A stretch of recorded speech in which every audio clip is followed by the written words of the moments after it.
여러분 안녕하십니까? 백운기입니다. 피습을 당한 이재명 대표가 차츰 회복되고 있다는 소식이 전해졌습니다. 천만 다행입니다. 범행을 저지른 김 씨의 성향을 놓고 한때 국힘 당원이었다느니 지금은 민주당원이라느니 여러 가지 얘기가 나옵니다만 철저한 사전 계획을 세워서 범행한 정황이 뚜렷한 만큼 범행 동기, 공범 여부 등 모든 의혹이 낱낱이 밝혀져야 할 것입니다. 이번 사건을 보면서 우리 사회를 분노와 증오의 구판으로 끌고 간 세력을 비판했는데요. 그에 못지않게 비판받아야 할 부분은 일부 극우 유튜버들의 음모론과 가짜 뉴스 등입니다. 나무젓가락으로 찔렸는데 쇼하는 것이다. 자작극이다. 이따위 내용을 옮기면서 시청자들을 자극하는데 도대체 무엇을 노리는 겁니까? 윤석열 대통령은 또 이런 사람들만 만난다. 그런 얘기도 있는데 정말 이 나라가 어디로 가고 있는지 걱정이 태산입니다. 백운계 정치 1번지 출발합니다.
네, 한 편의 작품을 본 것 같습니다. 방금 보신 영상 우리 상강뜰님이 제작해서 보내주신 새해 인사인데요. 네, 아주 보면서 지난날 생각하니까 기분이 좀 묘해지는데요.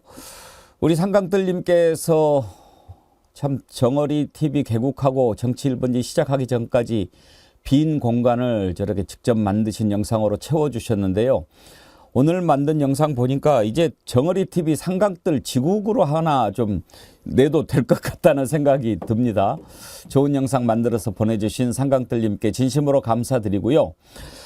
그리고 제가 우리 애청자님들 가운데 쇼츠나 동영상 제작 능력이 뛰어나신 분들 보내주시면 소개해서 올리겠다고 말씀드렸는데 벌써 지금 광주의 한시민님은 쇼츠를 8개나 만들어서 보내주셨고요. 또 더불어숲님, 초록동 여신님, 겐지스 황도님도 쇼츠를 만들어서 보내주셨습니다. 저희 정어리TV 홈페이지에 들어오시면 시청자 동영상 이렇게 코너가 있습니다. 거기에 저희가 올려드리니까요. 거기에 많이 참여해 주시고 이제 조회수에 따라서 아주 우수한 작품은 또 저희가 준비한 선물도 드리도록 하겠습니다. 여러분의 많은 참여 기다리겠습니다. 여러분이 만들어가는 정어리TV입니다. 여러분이 주인입니다. 백운계 정치 1번지 댓글 참여도 많이 해 주십시오. 우리 정치 1번지의 가장 큰 강점은 동시 접속자 수만큼 좋아요가 많다는 겁니다. 이런데 정말 찾아보기 힘듭니다. 어제는 동시 접속자 2만 1000명을 넘어섰는데요. 이렇게 2만 1000명이 넘는데 2만 명이 좋아요 누르는 거 이거 기네스에 한번 알아봐야 될 것 같은데 여러분 감사합니다. 여러분 주변에 구독, 권유 많이 해주시고 좋아요 또 알림 설정 해놓으면 우리 시작할 때 찾아오기가 매우 쉽습니다. 여러분께서 많이 이용해 주시기 바라고요. 가끔 제가 그전에 하던 방송에서 10시 50분에 시작했기 때문에 10시 50분에 왜 시작 안 하냐 이런 글 보내주신 분 계시는데 저희 백운계 정치 1번지는 오전 11시 땡 시작하고 있습니다. 11시에. 그렇지만 10시에 댓글마당 열어놓으니까 들어와서 좋은 얘기 많이 나누시고 제가 가장 자랑하는 게 우리 정치 1번지의 댓글마당입니다. 방송 시작 1시간 전부터 댓글마당에서 이런저런 의견 나누고 나라 걱정하고 또 개인들 간에 그런 의견도 주고받는데 이거 세계 유네스코 문화유산급이라고 제가 여러 번 자랑하지요. 잘 갖고 가주시기 바랍니다. 오늘 함께 하실 네 분 패널 소개하겠습니다. 박원석 전 의원, 이은영 휴먼앤데이터 소장, 장성철 공론센터 소장, 차재원 부산 가톨릭대학교 특임교수 네 분 함께합니다. 어서 오십시오. 안녕하십니까. 반갑습니다. 또 우리 차재원 교수님은 부산 가톨릭대학교 특임교수 오래 하시네요. 네, 오래 장성철 소장은 대구 가톨릭대학교 1년인가 밖에 못했는데. 못한 게 아니라 원래 계약이 1년이었습니다. 근데 여기는 오래 해주잖아요. 실력이 아니, 뛰어나신가? 절박한 거하고 절박하지 않은 사람하고 차이. 근데 차 교수님 같은 경우에는 언론인도 하셨고 예. 워낙 이제 해박한 지식을 갖고 계시기 때문에 어. 그 대학교에서 이렇게 잡고 계속 함께 하길 바라는데 저 같은 경우에는 그냥 1년 단기간 그냥 돛다방이야? 아니 그래도 제가 들었을 때 대구 가톨릭대학교 학생들 아주 좋아하고 저 반응이 좋았다고 자랑하고 싶은 들었어요. 게 뭐냐면요. 예. 강의 평가에서 98.5점, 오. 99점 이렇게 맞았습니다. 그래요? 네. 두 번 학생들하고 이렇게 보내본 1년 가장 좋았던 점 어떤 거 꼽으시겠어요? 제 스스로 많이 공부가 되더라고요. 그러니까 사회과학의 이해라는 과목을 가르쳤는데 저도 이제 공부하면서 체계적으로 좀 정리할 수 있어가지고 사회과학에 대해서 과거 이제 1부터 현재까지 해가지고 한 1시간 정도는 그냥 떠들 수 있을 것 같아요. 장 소장님이 그때는 염색 안 했을 때인데 학교 가면은 학생인지 교수인지 잘 못 알아봤겠어요. 감사합니다. 정어리 TV 만세! 우리 이은영 소장님은 출판 기념회 하셨다고요? 네, 어저께 했습니다. 어저께. 네. 예. 어저께. 성황리에 많은 분들이 오셔서 예, 예. 잘했습니다. 어디시죠? 예비고 등록. 의왕 과천 지역에서 지금 경선 준비하고 있어요. 네. 네. 의왕 과천. 네. 예. 책 제목은 뭡니까? 여론보다 민심 데이터 읽는 여자인데요. 그 여론보다 민심은 이제 노무현 대통령께서 그 대통령 시절에 저한테 메모 지시 내려보내신 내용인 거예요. 그래서 그걸 가지고 책 내용으로 했습니다. 예. 네. 알겠습니다. 저도 한번 구해서 보도록 하겠습니다. 예. 오늘 또 훌륭한 패널들과 함께 백운계 정치 1번지 잘 꾸며가 보겠습니다. 이재명 대표 지금 중환자실에서 일반 병실로 옮겨졌다고 하고요. 회복 잘 되고 있다는 소식이 전해졌습니다. 참 천만 다행이다 그런 생각이 들고요. 오늘 오전 11시 반 잠시 후에 서울대병원에서 집도의가 직접 경과를 설명할 예정이라고 합니다. 상태와 치료 경과 언론에 브리핑을 한다고 하는데 그동안은 민주당의 영입인재죠. 흉부외과 전문의 출신 강창의 전 대한의사협회 상근 부회장이 이재명 대표 용태를 설명을 했는데 이제 집도의가 직접 설명을 하니까 더 자세한 내용 우리 국민들이 알 수 있을 것 같습니다. 그동안에 여러 가지 얘기들이 나왔는데 처음엔 뭐 1cm 열상이다 이런 얘기가 나와서 지지자들이 좀 분노하기도 했습니다. 열상과 자상은 다르죠. 열상은 약간 뭐 긁힌 정도 이런 건데 굳이 그렇게 표현할 필요가 뭐가 있습니까? 더군다나 큰 수술을 하지 않았습니까? 안에 있는 경정맥 그 조직까지도 수술을 한 그런 큰 사고였는데도 굳이 그렇게 표현할 필요는 없겠지요. 어떤 의도가 있어 보이는데 오늘 집도의 발표 전에 어제 강청희 대한의사협회 상근 부회장이 기자들에게 설명한 내용을 먼저 들어보겠습니다. 일각에서 목 부위 1cm 열상이라고 보도되고 있는데 이는 명백한 가짜뉴스입니다. 열상은 피부 상처를 말하는 것입니다. 반면에 환자에게서는 피부를 지나 좌측 흉쇄 유돌근, 즉 피하 지방 및 근육층을 모두 관통해서 내경 정맥의 9mm 이상의 깊은 상처, 즉 자상이 확인되었습니다. 내경 정맥 둘레의 60%가 손상된 심각한 부상입니다. 특히 애초에 알려진 바와 달리 경정맥 출혈뿐만 아니라 관통된 근육층에 분포하는 경동맥의 작은 혈관들에서도 다수의 활동성 출혈이 확인되어 헤모클립이라는 지혈 도구로 지혈하였습니다. 환자는 회복하고 있으나 당분간 절대적 안정이 필요한 상황입니다. 수술 후에 중환자실에서 약간의 물만 드시고 있고 항생제와 진통제 등 회복을 위한 약물을 정맥 투여하고 있습니다. 오늘 아침에 의료진이 실시한 각종 지표 검사는 양호한 편입니다. 이재명 대표는 초기에 매우 위중한 상태에 놓였었고 천운이 목숨을 살렸다고 해도 과언이 아닐 것입니다. 특히 단식 이후에 많은 양의 출혈이 발생했기 때문에 중요 장기에 대한 후유증이 우려되어 향후 예후 관찰이 더욱 필요합니다. 예, 오늘 11시 반에 이제 집도의가 설명을 하면 좀 더 자세한 내용을 알 수 있을 것 같습니다. 박원석 의원. 네, 그렇겠죠. 서울대병원에서 왜 브리핑을 빨리 안 하냐. 글쎄요. 이런 지적도 좀 있었는데 아마 서울대병원 측도 상당히 부담이 있었을 거예요. 워낙에 이제 야당 대표의 이런 사고였기 때문에 관심이 집중되는 상황이고. 그래서 어제 아마 저 강창희 그 흉부외과 전문의 새로 영입되신 분인 것 같은데 저분이 아마 이 개인정보 열람에 대한 동의를 받고 수술 기록이나 이런 걸 본 것 같아요. 그걸 보고 나서 브리핑한 거여서 뭐 전문가적 소견으로 맞는 얘기를 한 게 아닌가 싶고 초기에 119 구급대에서 아마 열상이다 이런 표현이 나왔던 것 같아요. 그래서 민주당 쪽에서는 무슨 정치적 의도, 그러니까 축소의 의도를 가지고 그런 표현을 한 거 아니야 이런 지적을 하는데 뭐 축소의 의도가 있었다기보다는 어쨌든 부적절한 표현이었던 건 맞는 것 같아요. 흉기에 의해서 찔렸는데 열상은 아니죠. 열상은 그냥 피부가 조금 이렇게 긁힌 게 예.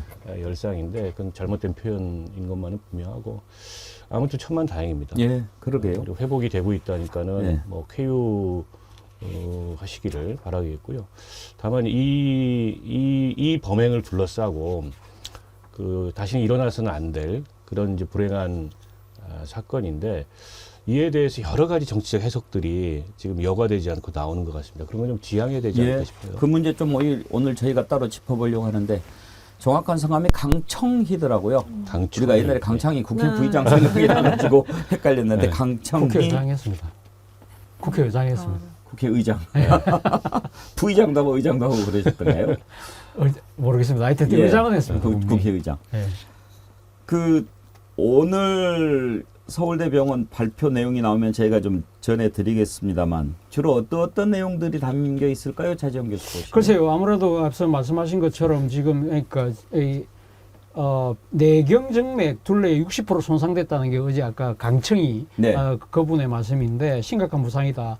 9mm 이상의 깊은 상처다고 이야기하고 어제 또 이 뉴스를 보니까 경정맥 말고 옆에 경동맥 부위에 미세혈관들이 지나가는데 예. 그것도 상당히 지금 훼손됐다고 그러더라고요. 그래서 거기서 나오는 혈전 때문에 뭐 후유증이나 합병증 우려도 있다는 부분이기 때문에 그런 부분들에 대한 아마 지금 집도의 아니면 주치의로서의 소상한 내용을 발표하지 않을까 하는 생각이 들어요. 앞서 뭐 박원석 의원 말씀하셨지만 사실 이러한 중대한 사건과 관련해서 뭐 개인의 그러니까 지금 민감한 의료 정보이긴 하지만 사실은 제1야당의 안위와 관련된 부분이기 때문에 국민들이 많이 궁금해하는 측면이 분명히 있거든요. 그렇다고 한다면 진즉에 서울대병원에서 사실은 이렇게 공개적으로 좀 그 브리핑을 할 필요가 있지 않나 하는 생각이 드는데 아무튼 지금 뭐 이 중환자실에서 어제 일반 환자실로 일반 병실로 옮겼다고 그러니까 아마 상당히 위중한 상황, 급한 상황 일단 좀 고비는 지난 것 같고요. 향후 앞으로 언제 회복이 될지 이런 부분들에 대해서 많은 분들이 궁금해하는데 향후 지금 여러 가지 경과나 또 이 지금 그런 부분들에 대해서 아마 이제 오늘 주치의가 설명이 있지 않을까 하는 생각이 듭니다. 이은영 소장님, 우리가 이제 경정맥, 경동맥 그러잖아요. 네. 그런데 그게 뭐 바로 옆에 붙어 있는 거 아닙니까? 만약에 경동맥을 다쳤다면 그건 정말 치명적일 수 있는 건데 그래서 천운이 살렸다. 네네. 그렇게 얘기를 하더라고요. 어제 그 기사들 보니까 이재명 살렸다 기사 많이 나왔는데 그 각도 여러 각도에서 찍은 그 영상들이 지금 굉장히 많이 올라와 있잖아 인스타 같은데 근데 이 가해자인 이분이 그 목을 정확하게 겨냥을 했고 어느 각도에서 보면 이게 이렇게 뛰어 올라 점핑을 해서 이렇게 내리 찍었다라고 저는 영상을 못 보겠더라고요. 그래서 그렇게 얘기를 하시는데 저희는 이제 봤어요. 그리고 네. 맨 처음에는 여과 없이 막 이렇게 나가는데 우리 시청자들 보시기에 너무 충격적일 것 같아서 네. 직접 이렇게 공격하는 부분은 저희가 보여드리지 않고 있습니다. 그 영상을 보신 분들이 많이 얘기를 해주시는데 이거는 그 살해 의도가 있었고 이거는 살인 미수다. 그리고 이걸 좀 그 뒤에 혹시 무슨 다른 배후 세력이 있는지에 대한 정확한 조사가 필요한데 그 지금 검찰이 이 조사를 맡고 있다고 하더라고요. 그래서 이게 진상 규명이 과연 될 것이냐 굉장히 많이 의구심과 걱정을 하고 계셔요. 그래서 이게 지금 첫 보도가 나갔을 때는 박근혜 전 대통령의 그 커터카 사건하고 비유가 되긴 했지만 그거보다는 더 위중한 사건으로 지금 봐야 돼서 여론의 동향도 좀 예의주시해서 봐야 될 것 같아요. 장성철 소장님, 지금 범행을 저지른 김 씨 성향을 놓고 이런저런 얘기들이 나오지 않습니까? 그런데 뭐 이제 국민의힘 당원이었다가 지금은 뭐 민주당이다 이런 얘기도 나오고 각 당에서는 뭐 애매하게 지금 이야기를 하더라고요. 뭐 확인해보고 있다, 잘 모르겠다, 뭐 이름은 같은 사람이 있는데 봐야 한다 그렇게 하고 또 뭐 조카의 증언으로 태극기 집회도 참석한 것 같다 이런 게 나오는데 경찰도 그런 걸 좀 빨리 밝혀주는 게 좋겠어요. 그렇죠. 당에서는 상당히 좀 곤란하고 난감할 거예요. 하지만 언론 보도를 보면 어쨌든 국민의힘 전신 정당의 당원이었다가 민주당의 당원이었다라는 것이 어느 정도 좀 일반화되는 것 같습니다. 그러니까 어느 쪽의 당원이라기보다는 있을 수 없는 일을 벌인 것에 대해서 저희가 좀 지적을 해야 될 것 같고요. 이것이 뭐 어느 당 소속 당원이었으면 정치적인 의도가 있고 없고 이렇게 해석하는 것도 상당히 좀 문제가 있어 보입니다. 그래서 이분 뭐 언론 보도에 의하면은 이분이 계속 나 이재명 정말 싫어해. 그리고 극우 유튜버들 방송들을 보면서 상당히 이재명 당대표에 대한 적개심이 좀 많았던 것 같아요. 그 사전에 뭐 어디 울산도 가보고 다른 지역에 가서 범행을 노려봤다 뭐 이런 보도까지 나오고 있는데요.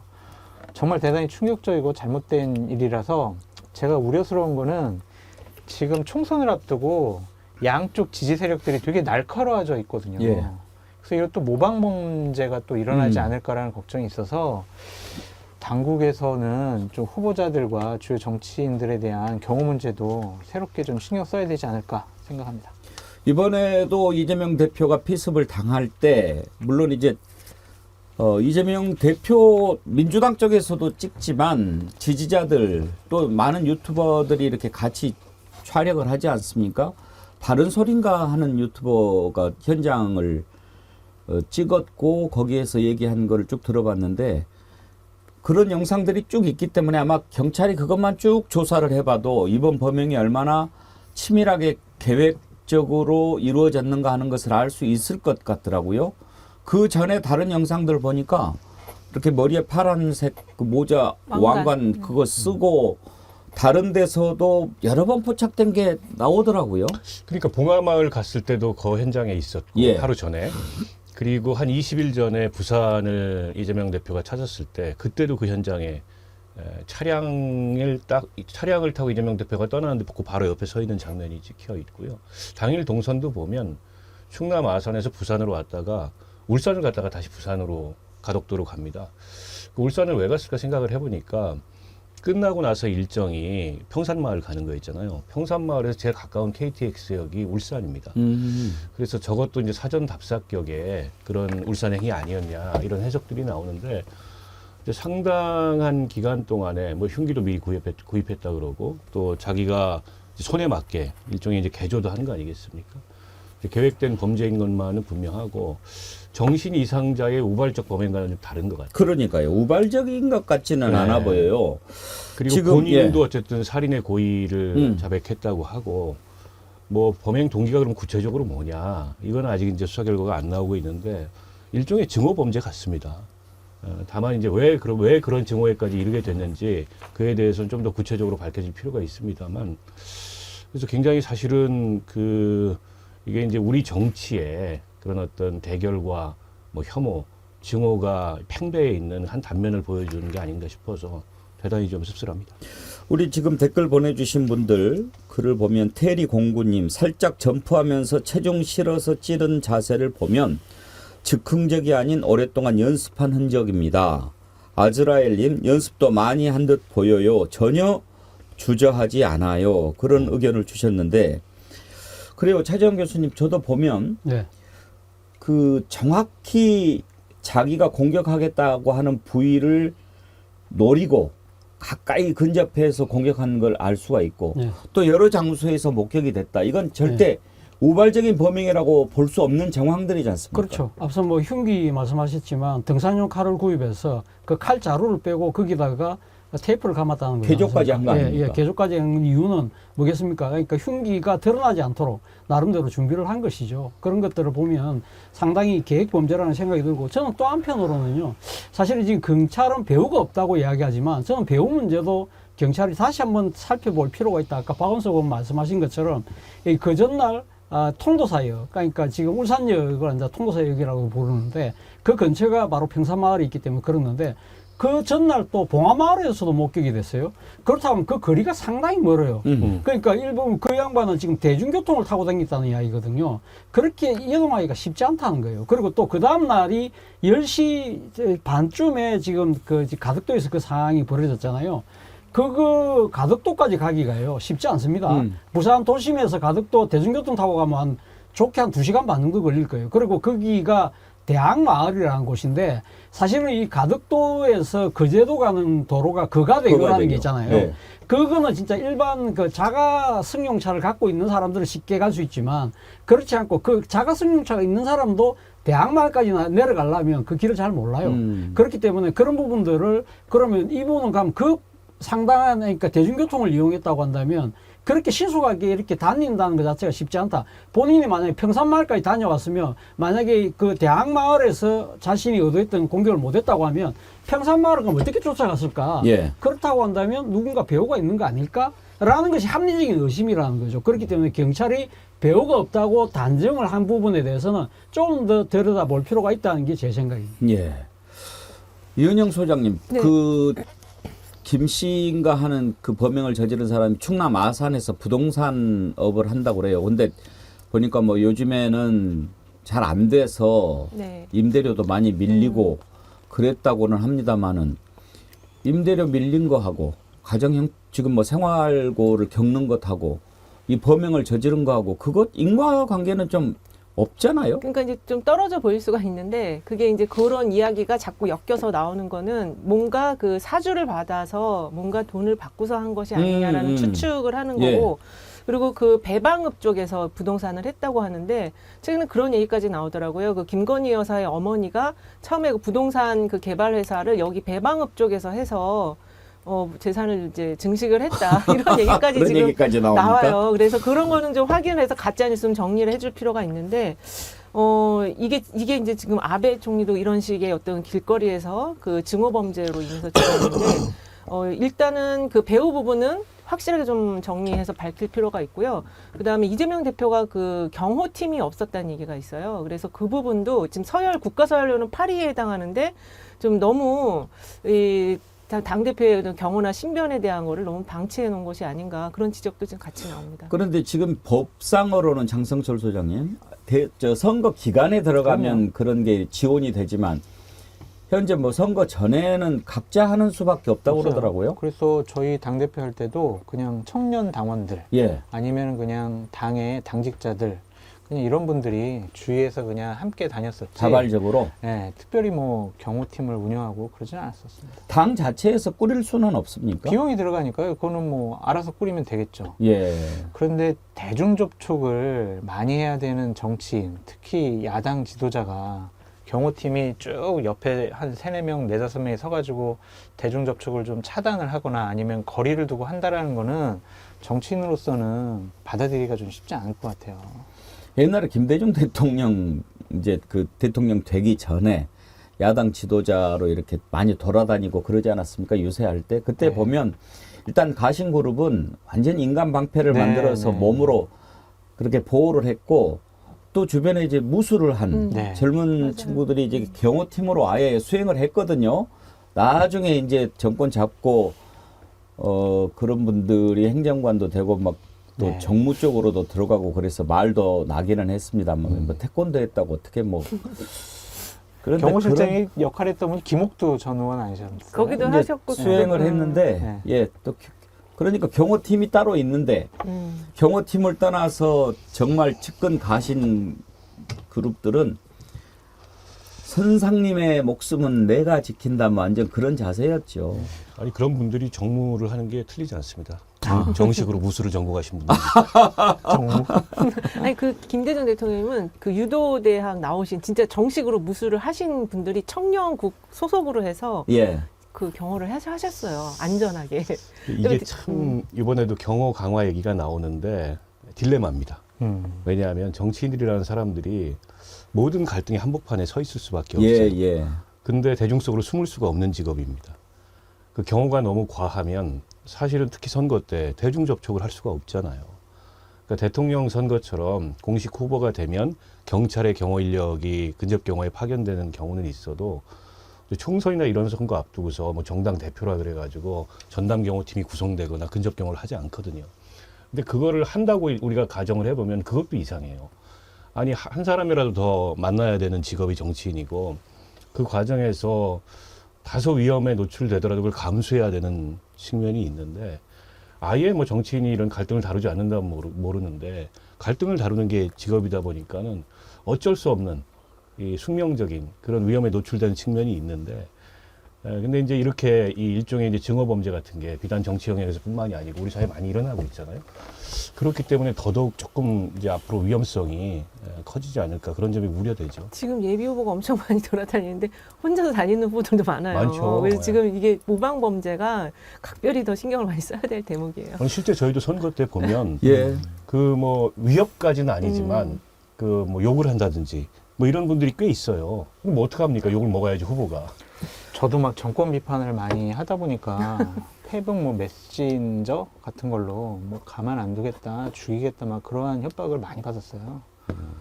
저도 경호팀을 해야 되나. 1987년 대선할 때 그때 그러니까 직선제가 부활됐잖아요. 그러면서 그때 이 그 대선 후보에 대한 경찰 경호 붙이는 부분이 부활이 됐거든요.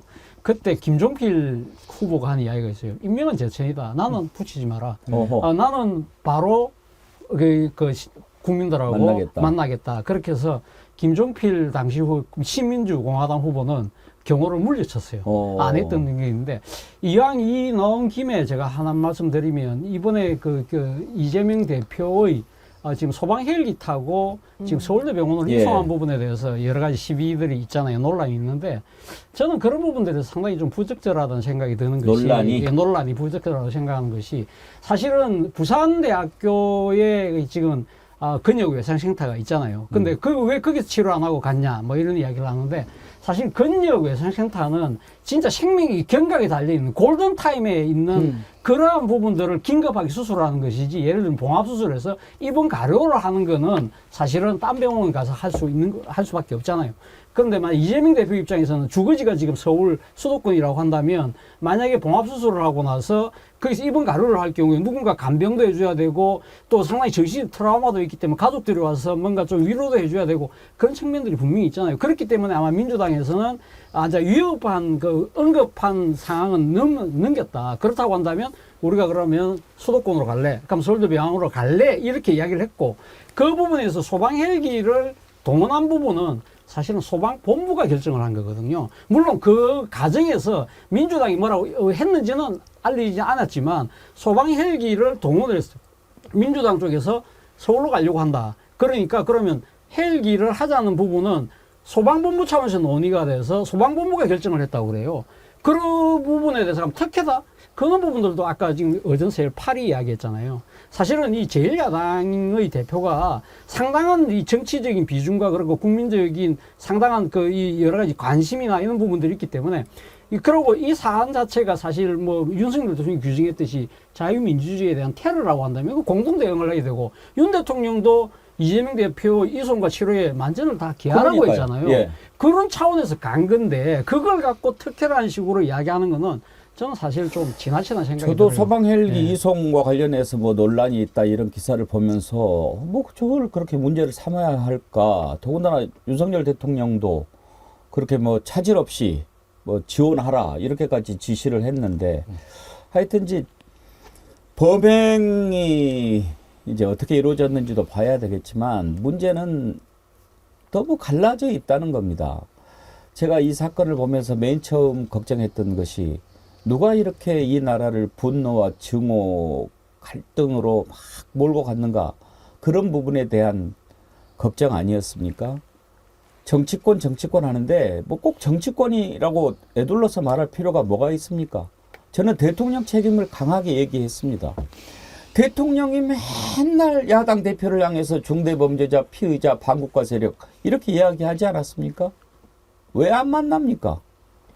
대통령 취임한 이후 야당 대표를 지금까지 안 만난 대통령 역사적으로 본 적이 있습니까? 세계적으로도 일이 없어요.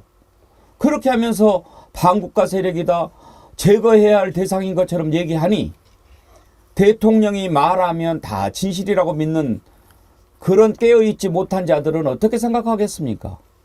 그런 것을 부추긴 사람이 누굽니까? 제가 항상 이야기했죠. 그런데 여기에 이제 덩달아서 가짜뉴스 만들어내고 또 뭐 말도 안 되는 음모론 펴내고 이런 자들도 이 나라를 더 갈라놓고 있는 겁니다. 오늘 지금 두 번째로 짚어볼 부분이 바로 그 부분인데요. 참 이런 유튜버들 뭐 때문에 그러는지는 잘 모르겠어요. 그래도 어느 정도 상식선에서 할 수 있는 것 아닌가요? 지금 사실로 다 드러나고 있죠. 오늘 이제 뭐 집도의가 직접 발표하면 그때는 믿으려나요? 분명히 그렇게 흉기로 찔려서 피를 흘리고 병원에 가서 수술까지 했는데도 일부 유튜버들 나무젓가락으로 찔렸다는데 쇼하고 자빠졌네 이런 얘기를 합니까? 인간입니까? 그 관련된 내용을 한번 좀 들어보시죠. 가짜 칼로 찌르고 피를 어떻게 묻혀서 할 수도 있는 거니까. 이재명 지지율이 지금 떨어지고 있어요. 한동훈 비대위원장 지금 대통령 후보로서도 어떻게 치고 올라왔어요. 굉장히 압박인 거예요. 여기는 워낙에 자작나무 사건이 많아가지고 이게 설사 만약에 이게 진짜라손 치더라도 여론이 어때요? 얘는 이게 딱 터지는 순간 다들 이거 자작나무 아니야? 자작을 자작나무라고 그러는 모양인데 자작나무 함부로 쓰지 마세요. 우리 애청자 자작나무님 들으면은 그 화납니다. 얼마나 아름다운 이름을 저기다 갖다 대고 있어요. 자, 근데 박원석 의원님 네. 어떻게 저런 얘기를 합니까? 글쎄, 뭐 논평할 가치가 없는 얘기이고요. 결국에는 아주 자극적인 저런 류의 허위 사실에 가까운 얘기를 유포하면서 비즈니스를 하는 거죠.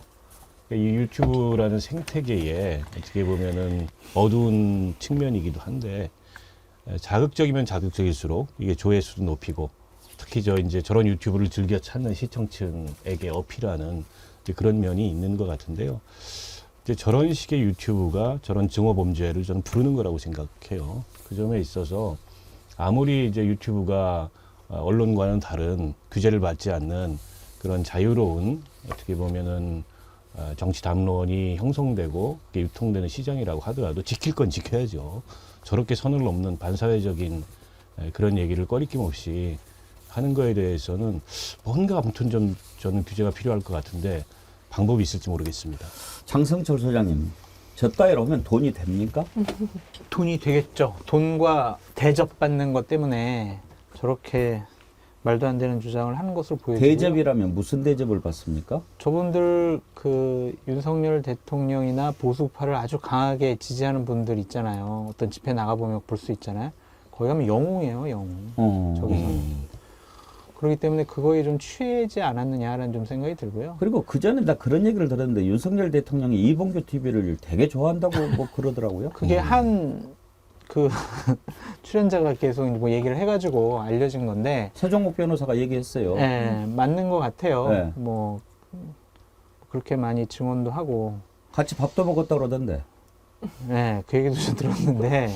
하여간 그러니까 대통령이 좋아하시는 방송이고 그 방송에서 상대 당, 그러니까 야당, 뭐 이재명 당대표에 대해서 험한 말을 하면 당연히 그거를 보는 적극적인 지지층에서는 환호도 하고 슈퍼챗도 많이 받을 거고 또한 구독자도 늘어나고 그런 것들이 좀 악순환되지 않았느냐라는 좀 생각이 드는데요.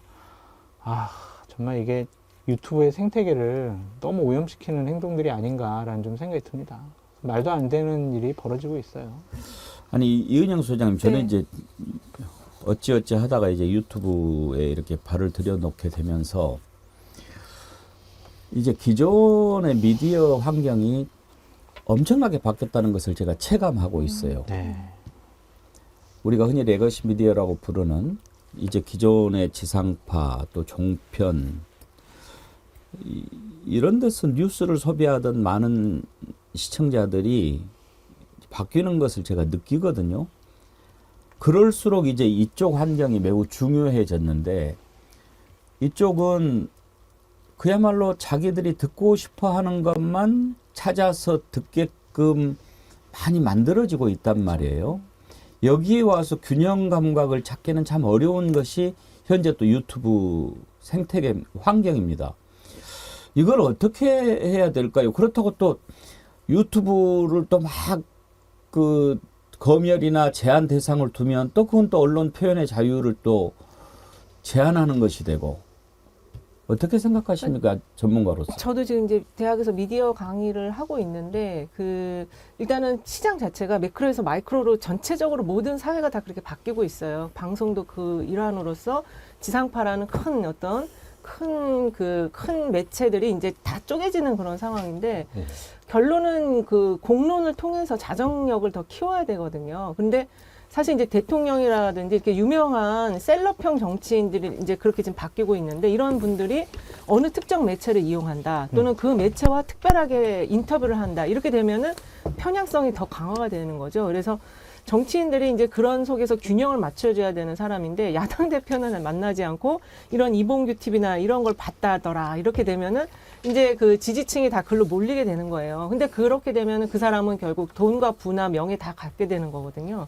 그러니까 지금 장성철 소장님처럼 공론센터 같은 데서 이런 데에 대한 채널에 대한 평가도 하고 이런 기능이 좀 강화가 돼야 될 필요가 있는 것 같습니다. 열심히 하겠습니다. 저도 대학에서 미디어를 예. 가르치거든요. 그 지금 유튜브와 관련해서 우리가 재밌는 용어를 하나 썼는데, 사이버레카라는 예. 표현을 써요. 그 말씀 아세요? 들었어요. 예, 사이버레카라는 게, 그러니까 지금 레카 차들이 예. 아니, 고속도로 주변에 진치고 있다가 사고가 날 때를 대비해서 사고 나면 뿅뿅뿅 가서 자기들이 먼저 견인해 가서 그렇게 하는 식으로 사이버레카라는 이제 그런 일종의 뭐랄까요. 그러니까 이 지금 정보 상업주의에 기생하는 사람들이죠. 그런 사람들이 소위 말해서 이 지금 유튜브 상에서 이 논의되는 여러 가지 쓰레기 같은 것들을 어떻게 보면 쓰레기를 뭘로 바꿉니까? 돈으로 바꾸는 일종의 고물상 역할을 누가 해주느냐?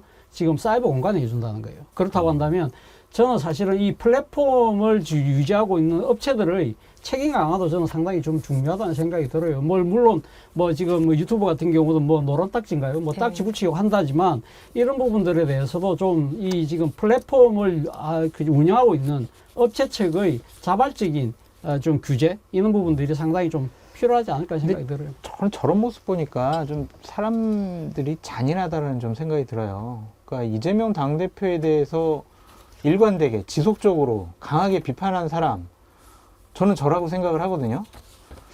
그렇더라도 지금 목숨을 위협받은 그 상황인데 그거를 조작이다, 자작이다, 헬기 타는 거 이런 거 어디서 수술받고 치료받는 것을 비판하는 거가 과연 인간이 할 도리인가? 그러니까 정치를 떠나서 이건 인성의 문제가 아닌가라는 생각이 들어요. 돈이 그렇게 중요합니까? 그렇게 저분들이 명예가 있는지 모르겠지만. 아니 돈이 중요하다고 해도 네.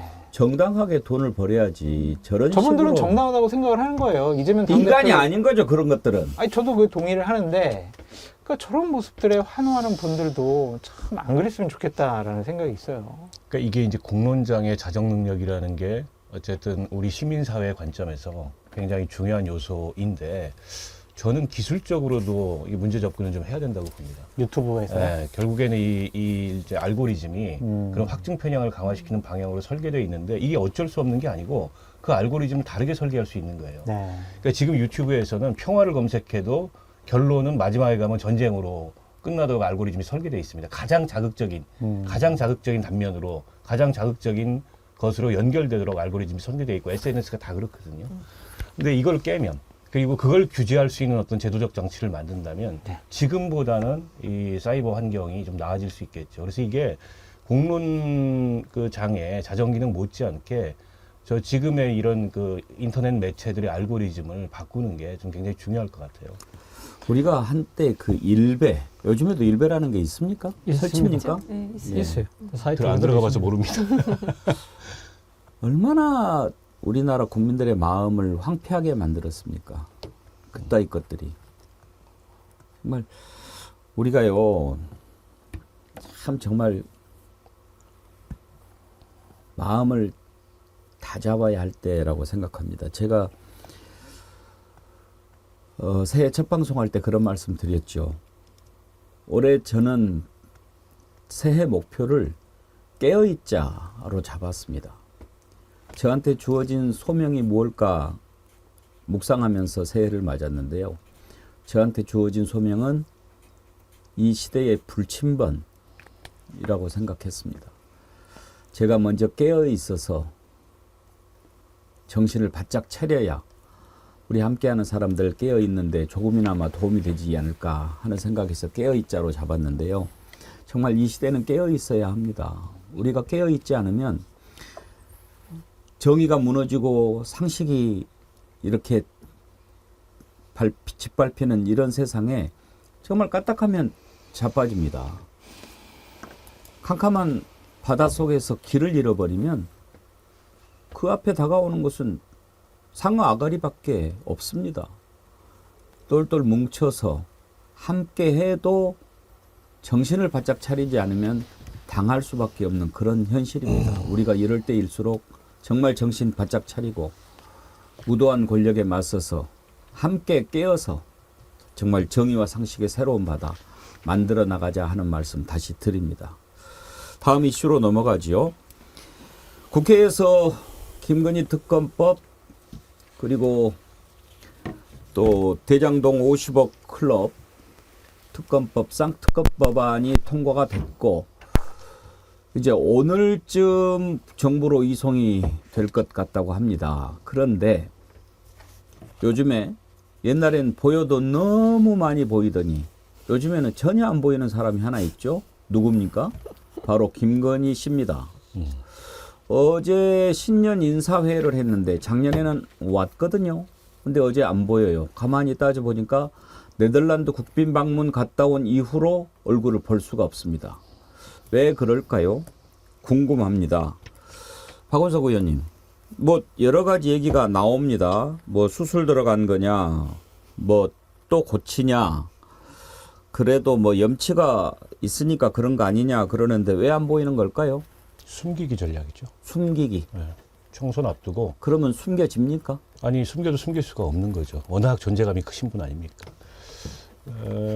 총선 앞두고 어쨌든 김건희 특검이 이슈로 불거져 있으니까 어떻게든 그 프레임을 바꾸려고 김건희 숨기기를 하고 있는데 안 숨겨지죠. 안 숨겨지는 데다가 그러니까 김건희 씨 지난번에 그 동영상 있지 않습니까? 그 디올백 받는 예. 동영상. 저는 디올백 받는 장면도 문제지만 거기서 주고받는 대화가 정말 문제적이라고 네. 생각해요. 남북관계 본인이 나서겠다는 식의 언급. 그다음에 전화 통화하면서 뭐 금융위 관련된 인사청탁을 받는 언급. 그러니까 저건 사실상 선출되지 않은 권력 노릇을 하고 있는 거예요. 비선 노릇을 김건희가 하고 있는 겁니다. 정말 별 험악한 그 소문들이 다 도는데 그 대통령 부부가 크게 다툰 것을 사람들이 목격을 했는데 그게 인사 때문이다. 아니 어떻게 대통령하고 대통령 부인이 인사 가지고 다툼을 한다는 게 말이나 됩니까? 근데 이런 흉흉한 소문들이 돌아요. 그래서 세간에는 뭐 V1, V2가 바뀐 거 아니냐 그런 평가까지 있고 저 정도면은 아마 경찰 정보보호 같은 거를 별도로 받아볼 거다. 또 대한민국 경찰들이 그 눈치 보면서 맞춤형 서비스를 잘하기 때문에 뭐 이런 흉흉한 소문들이 도는 것이 훨씬 더 큰 문제라고 보고요. 저는 이 지금 여당의 선거 전략이 한동훈을 내세워서 윤석열도 잠깐 있고 김건희도 잠깐 있고 한동훈이 가리키는 장밋빛 미래를 봐라 이런 선거 전략인 것 같은데 근데 역대 모든 총선은 현직 대통령의 국정 운영에 대한 평가지 차기 주자들의 우열을 가리는 장이 아니거든요. 그건 자기들의 바람이지 실제 투표 동기는 그렇게 전혀 작용하지 않습니다. 그래서 가린다고 가려질 게 아니고 저는 저런 총선 전략은 실패할 거다 그렇게 봅니다. 박원석 의원님 너무하는 거 아닙니까? 도대체 나와도 뭐라 그러고 안 나와도 뭐라 그러고 도대체 어떻게 하라는 겁니까? 라고 국민의힘에서 항의하면 뭐라고 하시겠어요? 내가 그걸 답을 해야 돼? 아니 지금 다 비판을 하셨으니까 내가 답을 해야 왜 돼? 이렇게 많이 보이냐라고 비판하시면서 아니, 특검법 통과시켜서 네. 수사 받으면 되는 거지.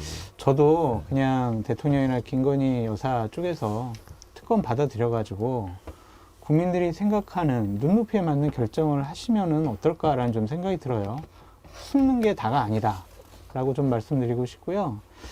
부정적인 관심이 너무나 높아요. 김건희 여사에 대해서. 그게 그냥 단순히 대통령 부인이기 때문에 그런 것이 아니라 김건희 여사가 사회활동을 하면서 계속 쌓아왔던 여러 가지 평판과 의혹들, 그런 것들이 이번에 겹쳐진 것 같은데, 저는 김건희 여사 특검법에 대해서 어느 정도 문제를 계속 해결하지 않고 넘어간다면 이 부분은 계속 임기 말까지 계속 끝까지 될 것 같다. 그래서 좀 끊고 가라. 단순히 그냥 거부권 행사하고 뒤로 미루고 그것만이 능사가 아니다. 그렇게 말씀드리고 싶어요. 제가 말씀드리면요. 제가 영어 표현 써서 좀 뭐하지만 아마 지금 여권의 입장에서 out of sight, out of mind. 아마 그런 작전을 생각을 하고 있겠죠. 예. 근데 제가 생각했을 때 그 단순하게 뭐 안 보이면 국민들 머릿속에서 사라지겠지. 그 정도가 아니라 저는 아마 일종의 뭐랄까 윤석열 씨의 깜짝 쇼를 할 가능성은 저는 전혀 배제할 수 없다고 봅니다. 예. 예를 들면 신년 기자회견을 통해서 아마 이 자신의 부인을 둘러싼 여러 가지 구설수에 대해서 솔직하게 대국민 사과를 하고 그러면서 지금 일각에서 나오는 그 여러 가지 이야기 방안 중에 하나가 예를 들면 특별감찰관 임명을 내가 하겠다. 이거 야당에서 추천해달라. 국회 추천해달라. 그런 이야기를 하면서 제2부속실을 만들겠다. 아마 그런 식으로 하면서 그렇게 전화를 하는데 거기서만 끝나는 것이 아니라 제가 생각했을 때는 아마 조건부 거부권 행사를 낼 가능성이 많다. 예를 들면 지금 보수 언론들이 지속적으로 이야기하고 있는 이 지금 총선 후 특검을 이야기를 하면서 그러면서 독소장 몇 개 좀 빼주라. 뭐 그런 식으로 하면서 이 윤석열 식의 대폭적인 일종의 양보를 아마 할 가능성이 저는 전혀 배제할 수 없다고 봅니다. 그런 식으로 일종의 예? 국회에서 이제 법안을 넘기면 네. 바로 거부권을 행사하겠다. 아니 거부권을 행사하는데 거부권 행사는 여야가 합의해서 다시 새로 해라. 법을 다시. 만들어서 하면 되는 거 아니냐. 그 대신 그러니까 이 특검의 실시 시기를 총선 이후로 하면 예. 내가 그때는 거부권 행사하지 않을게. 그리고 독소장 몇 개만 빼주라. 그런 식으로 만약에 대안을 일종의 중재안을 낼 결구에 그럼 민주당은 어떻게 할 것이냐. 거기에 대한 나름대로 대비는 하고 있어야 된다. 아니, 제가 근데 생각해요. 총선 후 특검 얘기가 나왔었어요. 특검법 통과되기 전에. 그러니까 약간의 협상 카드를 냈는데 이미 통과가 된 상황이고, 그리고 이게 김건희 특검법이기 때문에 이걸 뭐 아웃 오브 사이트 한다고 해서 이게 감춰질 수 있는 사항은 아니거든요. 그리고 김건희 특검법이 이 무서운 게 그 다음 내관으로 연결돼요. 이 윤석열 대통령의 지난 그 대선 경선 당시에 그 허위사실 유포성에 해당하는 그 도이치모터스와 관련한 발언들, 요게 계속 이어지고 있기 때문에 거기다 지금 하나가 더 얹어졌죠. 지금 말씀하신 명품 가방 수수 의혹. 이번에 그 MBC가 그 코리아 리서치 의뢰서 한 조사를 보면은 그 재미 목사로부터 명품 가방 수수한 것에 대해서 청탁금지법 위반이니까 그걸 규명하는 게 중요하냐? 중요하다. 규명해야 된다가 62% 나왔고, 몰카 등에 대한 취재윤리 위반을 규명해야 된다는 건 30%밖에 안 나왔어요. 지금 국민의힘 지지층에서도 청탁금지법 위반에 대해서 규명하는 게 중요하다가 28%나 나왔거든요.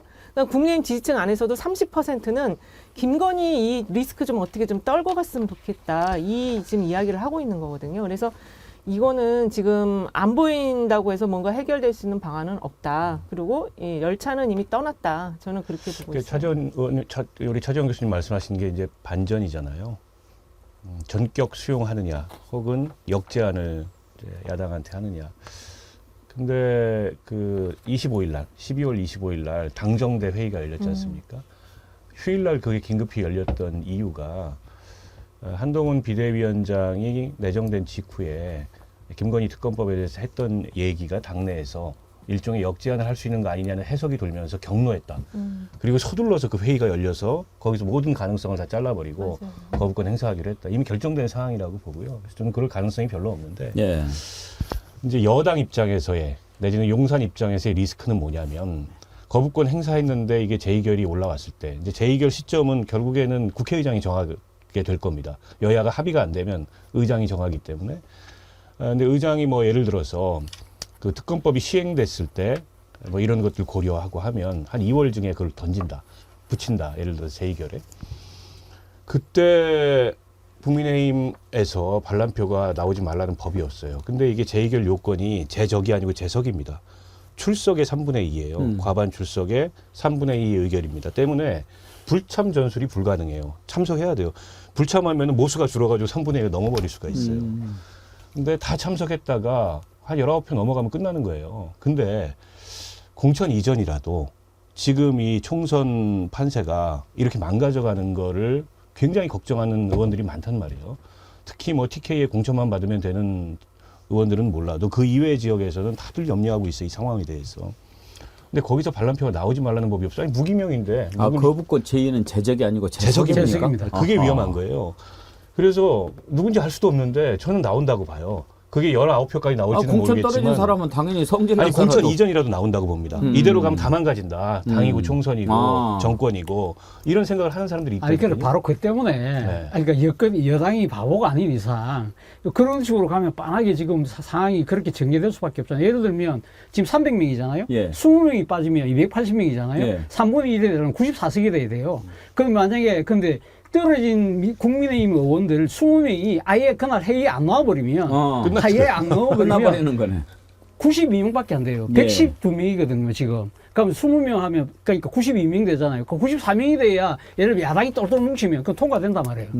그러려면 그런 상황을 누구보다도 지금 잘 알고 있고, 또 지금 총선 승리를 하기 위해서는, 예를 들면 한동훈이라는 사람이 나름대로 용산의 윤심으로부터 자유롭다. 뭔가 새로운 걸, 이 여지를 갖고 있는 사람이라는 걸 보여줘야 되잖아요. 이 총선이 끝나면 지금 모든 게 망한다고 지금 보수 언론들이 막 연일 지금 사설 칼럼으로 조지고 있기 때문에 이런 식으로 극적 반전을 통해서 예를 들면 우리가 60항쟁 때 6.25 선언이 그렇게 깜짝 놀랄 그 극적 전환을 해서 결국은 81년 대선 먹었잖아요. 그런 생각을 민주당이 그런 정치적 상상력을 전혀 안 하고 있으면 안 된다는 거예요. 네. 아까 이현정 소장 말씀하신 것처럼 그 게임 끝났어. 뭐 국민 여론 이렇게 하지만 국민 여론이라는 게 만약에 예를 들면 윤 대통령이 기자회견을 통해서 기자회견 할지 안 할지는 모르는데 기자회견 하는 것 자체가 상당히 국민들 관심을 끄는데 거기서 예를 들면 내가 조건 뭐 받겠다.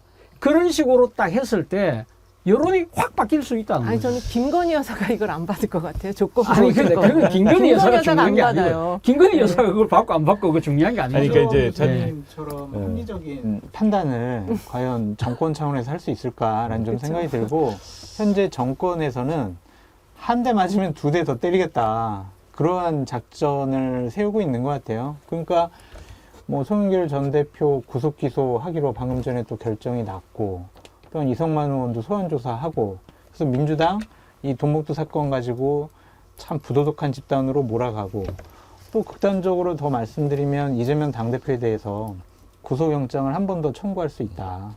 그렇게도 보여지거든요. 그래서 차 교수님이 말씀하신 그러한 대비책이나 합리적인 생각은 안 할 것 같아요. 하려고 했으면은 벌써 진작 했었어야 맞아요. 돼요. 아니, 그러니까 그런 이제 흐름을 뭐 보여야 일종의 되고. 6.25 선언 같은 거를 기획하지 않겠냐 이런 말씀이시잖아요. 윤 대통령의 양해 하에 일종의 깜짝쇼를 하지 않겠냐, 짜고 치는. 근데 저는 그런 집단이 아닌 것 같고요. 내부 단속에서 정면 돌파할 것 같다. 근데 이제 내부 단속을 어떻게 갈지를 좀 지켜봐야 되는데 그 내부 단속이 될지. 근데 뭐 수단은 여러 가지가 있잖아요. 뭐 당근도 있고 채찍도 있고 저쪽은 이제 잘 쓰는 캐비넷도 있고 하니까 그런 여러 가지 수단들을 통해 가지고 제가 보기에는 그냥 정면 돌파하고 프레임을 바꾸려고 하지. 만약 그런 걸 쓸 거였으면 한동훈이 등장하는 순간에 다른 카드를 내밀었어야 되는데 이미 한동훈은 그 쟁점에서 약간 본인은 비켜서서 언론적인 얘기만 하고 이거 뭐 정쟁 법안이고 뭐 악법이다 이런 얘기만 하고 윤재욱 원내대표가 알아서 하는 식으로 이렇게 비켜 서 있는 걸로 봤을 때 반전은 없어 보인다. 아니 그래서 그 때문에 뭐 일각에서는 그런 이야기가 한동훈이가 노태우가 아니라 김종필만도 못하다 뭐 그런 이야기가 나오는데 그러한 식으로 여론이 지금 상당히 나빠지고 있을 때 예를 들면 터닝을 해버리면 상당히 극적 근데 그 반전 사이- 효과 크다는 거. 근데 문제는 네. 제가 드리고 싶은 이야기는 그거예요. 네. 할지 안 할지 모르겠어요. 할지 안 할지 모르겠는데 선거를 하는 그러니까 지금 이 민주당 입장에서는 어떠한 카드를 쓸지도 모른다는 거예요. 그러면 거기에 대한 나름대로의 대비책과 나름대로 어떻게 우리는 여기 대응을 할 것인지를 사전에 충분하게 논의를 할 필요가 있다는 거예요. 저는 차정 교수 얘기 네. 들으면서 고개를 계속 끄덕거리다가도 네. 마음 한구석으로 네. 우리 차 교수님은 아직도 일말의 기대가 있구나. 아니 저는 뭐 아니, 근데 이제 합리적 사고를 하시는 거예요, 집권 합리적 세력에 그러니까 지금 일말의 기대를 가는 것이 아니라 예를 들면 이번 아니, 선거 자체가 이 세력이 아니고 네. 윤석열 대통령 부부에 대해서 아, 저는 아까 이은영 소장님께서 하신 말씀을 그냥 그냥 귀로 흘려 듣지 않았어요. 김건희 여사가 반대한다는 것 아닙니까? 그 얘기를 저는 김건희 여사가 대통령한테 나 안 나가 못해 그러면 야 그래도 우리가 살아야 돼라고 설득을 할 수 있을 거라고 보십니까? 글쎄요. 그 내밀한 부분은 제가 알 수가 없지만 지금까지 해왔던 네. 것으로 봤을 때 저는 김건희 여사가 노 하면 네. 못 받아들일 거라고 생각합니다. 그러니까 지금 조건부 특검 하잖아요. 그럼 김건희 여사가 뭐라고 할 거냐면 이거 하자는 거잖아. 나 안 해. 이렇게 나간다고요. 그리고 지금 그 상황에서 너무 큰 사건이 터졌어요. 이재명 대표에 대한 피습 사건이 터졌기 때문에 이게 뭔가를 직진해서 고하긴 여당이 그것도 지금 상당히 어려운 국면이 지금 만들어진 거거든요. 그래서 어렵다. 아니 제가 뭐 이거하고 논쟁할 생각은 전혀 없지만 예를 들면 지난 대선 과정에서 김건희 씨가 그때 나와서 내조만 하겠다는 식의 그런 일종의 뭐랄까요 정치적인 퍼포먼스를 했잖아요. 그런 위기에 닥치면 어차피 다 같이 죽는다고 생각하면 어떠한 정치적인 액션을 저는 충분히 할 수 있다고 봐요. 그러니까 뭐 저는 네. 지켜보면 될 것 같은데. 네, 그러니까 어찌 됐건 간에 최근에 한동훈 비대위원장의 등장 이후에 내놓는 메시지들은 뭐 폼은 잔뜩 들어가 있는데 실제 내용은 없고 그리고 동료 시민이라는 얘기가 본인 트레이드마크처럼 동료 시민을 예. 쓰잖아요. 그러니까 그걸 이제 예전에는 이제 정치권에서 어떤 집합적인 의미로서의 국민이라는 말을 많이 썼는데 그보다는 이제 우리 공동체 구성원 개개인의 그런 존재와 개성과 이런 것들을 뭐 존중한다 이런 이제 차원의 표현일 텐데 근데 저는 그 한동훈의 동료 시민 속에는 누가 들어가고 누가 들어가지 않을까 이런 생각을 좀 해봐요. 근데 이를테면 지금 최상병 같은 경우에 그 현충원 갔을 때 대전 현충원 갔을 때 뭐 해병 전후에 무슨 간부가 와서 오늘 생일이니까 좀 와서 저기를 예. 하고 가라 이런 얘기도 했었는데 묻고 싶은 거예요. 그럼 그 최상병은 동료 시민에 들어가느냐? 이를테면 민주당의 586 청산 정치를 한동훈이 부르짖고 있는데 그러면 그 586이나 그 지지자들은 동료 시민에 들어가냐? 사실은 동료 시민이라는 것은 정치적으로 자기가 뜻이 같건 다르건 모두가 동료 시민인 거거든요. 그리고 그 동료 시민들의 눈높이라는 걸 굉장히 중시해야 되는데 김건희 특검법에 대해서 한동훈이 그렇게 부르짖는 동료 시민들이 보이는 반응에 대해서는 어떻게 생각하냐? 이런 점들을 좀 묻고 싶어요. 그래서 저는 그냥 폼 잡고 있다. 기존에 쓰지 않았던 레토릭, 특히 이제 미국 정치에서 주로 등장하는 그런 레토릭을 구사하면서 뭔가 이게 새로운 것이냐 포장을 하고 있는데 정작 뜯어보면 윤석열과 한동훈이 본질적으로 다른 게 뭔가? 본질적으로 다른 게 하나도 없어요. 지금 한동훈이 등장해서 하고 있는 정치 행보나 메시지나 혹은 앞으로 한동훈이 가리킬 국민의힘의 한동훈이 안내할 국민의힘이라는 정당의 방향을 보면 달라진 게 없다. 근데 포장이 다르다 그래서 달라진 게 아니잖아요. 제가 한 말씀만 드리면 한동훈 합법에 대해서는 제가 어제 정리한 바가 있습니다. 제가 한 말씀만 겉멋, 드리면 개멋, 네. 똥폼. 제가 한 말씀 드리면 동료 시민이라는 것 자체가 사실 어떻게 보면 국민이라는 말을 안 쓴다는 거잖아요. 네. 국민이라는 거 우리가 지금 국민학교 쓰다가 지금 초등학교로 다 바꿔서 일제식 용어라고 해서 소위 말하는 이제 국가주의라는 부분에서 이제 탈피하자는 것이 이 사실은 그 윤석열 대통령이 한때 멘토를 자처했던 김병진 교수가 항상 하는 이야기, 국가주의 안 된다 뭐 이야기인데 그런 기조하고도 다 있는데 저 어제 지금 청와대에서 열렸죠. 그러니까 대통령 주재의 그 신년 할애에 거기 보면 딱 재밌는 장면이 있어요. 그 참석자들 중에 넥타이 안 맨 사람 누군지 압니까? 한동훈 안 맸나요? 한동훈하고 한국노총위원장 딱 두 사람만 안 맸어요. 한국노총위원장의 그러니까 일종의 뭐랄까요, 그러니까 드레스 코드는 아마 그런 최고 잘하는 게 아마 일종의 그 셔츠 입고 아마 이 자켓 예. 입는 거 정도인데 노조는 타이를 입지 않습니까? 아니 주로 하지 않습니까? 잘안 되니까. 그런데 그거는 할 수 있는데 다른 건 다 맸어요. 그런데 한동훈만 안 맸어요. 저는 상당히 그게 상징하는 바가 있다고 생각하는데 그게 뭐냐. 소위 말해서 한동훈 나름대로의 윤석열 대통령의 관계에서 정치적인 여러 가지 일종의 뭐랄까요. 지금 거리감, 자율성, 일종의 뭐랄까요. 그런 부분들을 지금 만들어가고 있지 않을까라는 생각이 든다는 것이죠. 그렇기 때문에 사실은 민주당 입장에서는 지금 현재의 윤석열 정부가 하는 오만과 독선 그대로 가면 무조건 승리해요. 근데 만약에 그것이 바뀔 경우에 어떻게 할 거냐는 거죠. 그리고 한동훈이 새로운 하나의 정치력을 보여주는 것처럼 포장이 될 때 어떻게 할 거냐. 이 부분에 대한 대비를 해야 된다는 이야기를 제가 계속 드리고 있는 거예요. 그 장면 중에 하나가 어저께 신년 할애의 모습이기도 하다는 거죠. 저는 어제 신년 할애에서 가장 인상적이었던 장면이 한동훈 비대위원장이 신년사 할 때 그걸 지그시 지켜보는 윤 대통령의 눈길이었어요. 그 장면 혹시 기억나십니까? 안 봤어요. 거의 아들 보는 눈빛이에요. 아들 보는. 저는 윤 대통령이 누군가를 그렇게 쳐다보는 거 처음 봤어요. 그거 한번 보세요. 그 인터넷에 찾아보면은. 토리 볼 때는 그렇게 볼 수 있어요. 토리라고 그 강아지. 아, 그럼 그게 개를 보는 시각인가요? 아무튼 마치 자식 보는 아주 그 대견하고 흐뭇하다는 표정으로 그 메시지 내는 걸 이렇게 지켜보고 있어요. 결국에 전 두 사람 사이는 그런 거라고 봅니다. 그러니까 두 사람 사이는 무슨 의도적인 차별화나 뭐 정치적 고려나 이런 게 아니고 그냥 세계관이 같아요. 세계관이 같고 사고방식이 같고 논리 뭐 이 다 같습니다. 때문에 저는 한동훈에게서 윤석열과 다른 무엇을 기대하기 굉장히 어렵다. 원래 그런 사람이 아니다. 어제 신년 할애식 안 본 사람이 한 59% 될 것 같은데. 아니, 그 장면 되게 재밌어요. 한번 보세요. 네. 어떤 눈길로 보는지. 네. 장성철 소장께서 보시기에 특검법 거부권 행사하겠지요? 뭐 당연히 행사할 것 같고요. 그거에 대한 논쟁을 할 필요가 없다라는 좀 생각도 들고 저는 그거와 더불어서 정어리 TV의 이 정치적인 편파성에 대해서 다시 한번 지적하지 않을 수가 없습니다. 네. 분명히 집권 여당의 비대위원장이 김건희 특검이 아니라 도이치 특검이다, 독일 특검이다라고 얘기를 하는데 예, 그래서 어제 마음에 안 들더라도 예.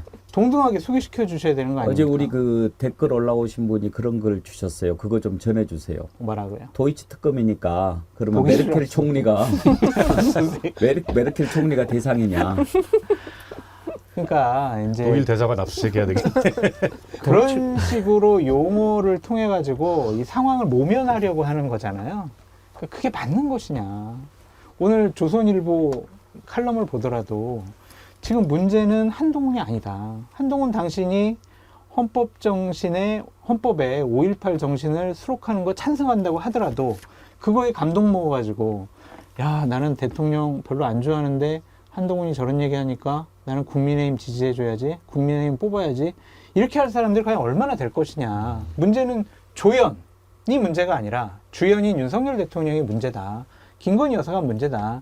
이런 부분에 대해서 충분히 인식을 하고 그것을 바꾸지 않으면은요, 아무리 한동훈 비대위원장이 여러 국민의 눈높이에 맞는 말을 하더라도 이것은 국민의 마음을 얻을 수가 없다. 그렇게 다시 한번 말씀드리고 싶어요. 근데 어때요? 장성철 소장은 일말의 기대가 있습니까? 아까 차지원 교수가 말씀하신 것처럼 정말 이렇게 가다가는 선거 다 망치니까 어쩔 수 없이 우리가 받아야 된다, 이런 생각을 할 가능성 조금이라도 있다고 보십니까? 그냥 현상적인 언론 보도를 보면은 그런 기대도 가질 수가 있겠지만은 저희가 듣는 얘기가 많이 있잖아요. 방송에서 말할 수 없는 그런 것들을 보면 윤석열 대통령이나 김건희 여사가 생각하는 것은 우리가 기대하는 것과는 상당히 좀 다른 것 같다라는 생각이 들어서 기대할 게 없는 것이 아니냐라는 좀 생각이 듭니다. 우리 앵커님보다 기대를 덜 해요. 장성철이. 그렇습니다. 아는 게 많았어.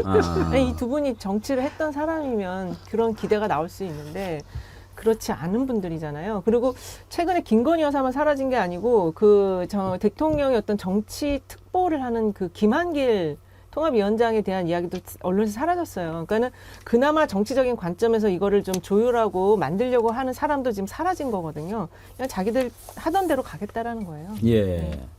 그러니까 저는 뭐 거꾸로 거슬러 올라가는 얘기지만 제가 곰곰이 생각해 보니까 한동훈 비대위원장 취임사에서 가장 문제적 대목이 뭐냐면 불출마입니다. 아니 선거를 책임지겠다고 나온 사람이 불출마를 전제해 놓고 뭐 본인 어제 그 뒤에 한 얘기를 보니까 결국에는 내부에 그 물갈이 하는데 본인부터 배수진을 쳐야 되겠다 이제 이런 심정에서 불출마를 한 것 같은데 그러니까 저 국민의힘이라는 정당에 대해서 진짜 책임지려고 하는 자세가 없고 일종의 해결사로 등장했구나. 총선을 통해서 해결하면 본인은 이제 본인 길을 찾아서 또 내각으로 다시 돌아가든가 다른 일을 할 것 같고 그러니까 이번에 이제 공천을 어떻게 하는지 봐야 되겠습니다만 자칫하면 국민의힘이라는 그 TK 엘리트들을 기반으로 한 보수 정당은 없어지는 거예요. 검사들의 당이 되든가 아니면 다른 어떤 이를테면 시험 권력의 당이 되든가 그런 정당으로 바뀌는 거고 TK 영남 기반의 보수 정당은 이제 없다. 저는 그거에 대해서 왜 국민의힘 내부에서 위기의식을 안 느끼는지 모르겠어요. 저는 정말 받을 가능성 제로라고 보는데 한번 보도록 하고요. 얘기 나온 김에 장성철 소장께서 혹시 들은 정보 있는가 싶어서 여쭤보는데 요즘 지금 고소고발이 난무돼가지고요. 아니 그 얘기가 아니고 네. 공관위원장으로 인요한 전 혁신위원장 나올 가능성이 크다 이런 얘기 나오던데 그쪽으로 가는 것 같습니까? 그거 공관위원장에 대한 정보는 전혀 없습니다. 예. 근데 여러 사람들을 검토하는 것 같다라는 좀 생각이 들고요. 결국에는 내가 직접 어떠한 구체적으로 지시나 판단을 하지 않더라도 그냥 알아서 내 뜻에 맞게 공천을 할 사람 아니면은 방해하지 않을 사람을 공관위원장으로 임명할 것 같다라는 생각이 드는데 제발 좀 판사나 검사는 안 했으면 좋겠어요. 진짜. 그러니까 저는 인요한 공관위원장 얘기가 최근에 기사에서 나오길래 네. 만약에 인요한 공관위원장을 임명을 한다면 아마 김기현 대표가 그걸 못 알아들어서 쫓겨난 게 아닌가 그런 생각도 들더라고요.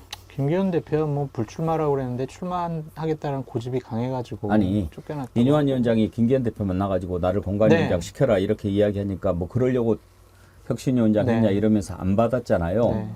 근데 좀 둔해가지고 또는 인요한 위원장이 말하는 게 아직 좀 서툴러가지고 네. 여기 뜻이야 뭐 이렇게 제대로 전달을 못해서 네. 이걸 알아듣게 했어야 되는데 그걸 모르고 뭐 그런 식으로 이야기하니까 아 저렇게 팀해가지고 무슨 그래서 쫓겨난 게 아닌가 생각이 들었어요. 지금 김기현 당대표가 완전 숨었잖아요. 예. 아무 얘기도 안 하고 있는데 본인이 코너에 몰리면은 뭐 직접적으로 뭐 언론에 나와서 얘기하지 않더라도 흘릴 수 있다고 생각이 들거든요. 네. 그때 무슨 일이 벌어졌었는지 직접 한번 입으로 들어봐야 될 것 같아요. 너무 많은 뭐 소설 같은 얘기들이 많이 있어가지고 잘 모르겠습니다. 근데 김기현 대표는 전 대표는 나온다는 거 아니에요, 지역에서. 무조건 출마하려고 그러죠. 그러니까요. 그게 벌써 이게 불출마하라고 중진들 다선들 불출마라는데 말 안 들으니까 거기서 다 어그러진 거죠. 엄청난 싸움이 불러 네. 이렇게 부산 쪽도 지금 상당히 좀 변화가 있을 것 같은데 차지원 교수가 부산 좀 내용을 잘 아시니까 김무성 전 대표도 지금 출마 쪽으로 마음이 기운 것처럼 엊그저께 기사가 그 이야기는 장성철 소장 등으로. 장성철 소장은 요즘에 별로 연락을 안 보좌관 했어요. 출신인데. 차지원 교수보다 잘 몰라요. 몰라요. 저 얼굴도 못 아니 봐가지고. 근데 그분이 놀라는 전화도 게 안 받아줘. 부산의 영도하고 중구라는 곳인데 그 지역에 지금 사실은 그 항고성이라는 의원이 있는데 예. 뭐 사실 여러 가지 문제 때문에 본인이 탈당을 했잖아요. 예. 그래서 불출마 선언을 했거든요. 근데 거기에 지금 그 거론되는 후보가 박성근이라고 네. 그 이제 한덕수 총리의 비서실장 출신인데 어. 그분은 그럼 관료냐? 아닙니다. 그 사람은 대표적으로 이 검사거든요. 검사? 한덕수 총리 비서실장도 용산에서 꽂은 사람 아닙니까? 그렇죠. 그렇죠. 처음에 한덕수 그렇죠. 총리가 자기 예, 비서실장 예, 심으려다가 예, 예. 그것도 안 시켜준 거 아닙니까? 그렇죠. 그분이 그 처가가 잘 살아요. 그래서 부인이 아마 주식이 한번 100억이 넘는 주식이 있는데 그걸 갖다가 지난번에 백지 신탁 안 하고 나하고 관계없다. 아, 그래서 그분이에요? 소송을 제기했잖아요. 아. 그런데 그걸 갖다 안 자르고 두면서 그 양반이 그 간두고 지금 도전하는 지역이 영도 중구이기 때문에 아마 윤심이 좀 실리지 않았을까. 그렇다고 한다면 김무성 대표가 그걸 모르고 지금 덤빈다? 그런 부분들에 대해서 많은 그걸 분들이 모르고가 아니고 김무성 대표가 윤심 신경 쓰겠어요. 그러니까 그걸 모르지 않는 사람이 그렇게 하는 이유가 뭐냐. 예를 들면 두 가지 이유인데요. 본인이 진짜 하고 싶은 생각. 아니면 또 하나는 박성근이라는 사람이 마음에 안 든다. 다른 사람 바꿔라. 뭐 그 메시지라고 본다는 거죠. 그럴 수는 있겠네요. 예, 예. 근데 근데- 김무성 대표 커리어나 배짱으로 봤을 때 윤석열 대통령 웬만한 얘기하는 거 겁 안 먹을걸요? 그건 장성철 소장이 어떻게 생각해요? 제가 10년 동안 좀 모셨던 분에 대해서 제가 언급하는 것은 적절하지 않은 것 같습니다. 예. 최근에 유튜브에 인터뷰를 했어요. MBN 유튜브에. 예, 거기 보면 윤 대통령이라는 사람과 국정 운영에 대해서 굉장히 높게 평가를 하는데 다만 지켜야 될 프로세스를 안 지키고 있다. 그게 이제 민심 위반의 원인이다. 이런 인식에 일단 있고 본인 출마는 확실히 할 것 같은데요. 저는 그걸 보니까. 예. 그렇지 않고서는 그런 유튜브에 나와서 그런 인터뷰를 할 그 스타일이 아닌데 하는 걸로 봤을 때 출마 의지를 굳힌 것 같아요. 그런데 문제는 제가 한 말씀만 드리면 그 부분이 5선이가 6선이었나? 5선 했는데 사실은 그 영도에서는 재선했고 그것도 1.5선이죠. 보궐선거 들어갔기 때문에 사실 본인의 그 원래 그 근거지는 부산 남구예요. 남구이기 때문에 영도나 중구에서 김무성 대표에 대해서 그렇게 열성적인 지지가 그 뿌리가 그 아주 깊게 박혀 있다. 그거 볼 수 없어요. 그건 그렇기 아니다. 때문에 사실 무소속 출마하기가 결코 쉽지 않습니다. 아니 뭐 여차하면 남구로 갈 수도 있겠죠. 그러나 여차하면 무소속으로 출마한다. 이제 이런 그 가능성도 열어놓고 결심을 굳힌 것 같고 세 번째로는 박지원 욕을 어마어마하게 하더라고요. 그 유튜브에서 보면. 장성철 소장이 무거운 입을 열려고 하니까 한번 들어봅시다. 그러니까 예측하는 건데요. 출마는 거의 99% 하실 것 같아요. 근데 공천을 못 받으면 접을 것 같아요. 무소속 출마 안 하고 탈당 안 하고 그냥 접을 것 같아요. 근데 지금 부산이 여론이 사실 굉장히 안 좋아요. 여당에 대해서. 왜냐면 엑스포 실패 이후에 그 후속 조치들이 정확하게 안 이루어져가지고 그래서 민주당의 경우는 지금 18석 중에 절반 목표로 움직이고 있거든요. 그러니까 김무성 전 대표의 그 움직임이 여당이 이미 붕괴됐다. 이 지지 기반 TK, PK에서 붕괴됐다라고 보고 그 틈으로 들어가시는 건지 아니면 여당과 조율 속에서 내가 새롭게 질서를 만들겠다고 들어가시는 건지 지금 파악이 잘 안 되지만 저는 첫 번째라고 보거든요. 이미 예. 붕괴됐다. 예. 사실은 2020년 21대 총선 때 부산에서 원래 5개가 있었거든요. 민주당이. 네. 2개를 뺏겨서 3개로 줄어들었지만 득표율은 오히려 늘어났어요. 맞아요. 예. 소선거구제 때문에 사실은 이가 약간 독식하는 측면이 있었지만 제가 봤을 때는 민주당 같은 경우는 기본 40% 가까이 육박에서 맞아요. 나옵니다. 그렇기 때문에 5% 싸움이 그렇다고 한다면 공천만 잘하면 민주당 충분히 해볼 만합니다. 재밌는 얘기 하나 해드리면 전직 이제 국민의힘 최고위원, 젊은 최고위원이 이제 부산 쪽 기자들 만나가지고 이미 부산 공천은 어느 정도 다 돼 있다. 99% 이상 다 바꾼다. 다 두고 보시라.